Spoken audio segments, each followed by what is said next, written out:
How to change password on TikTok. Here's what you need to do. Open TikTok on your phone. Click Profile at the bottom right. Click triple line at the top right. Click Settings and Privacy. Click Account. Click Password. Type your verification code from TikTok.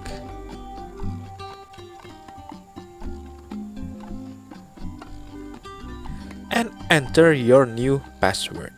Your password must have at least 8 characters and 20 characters max.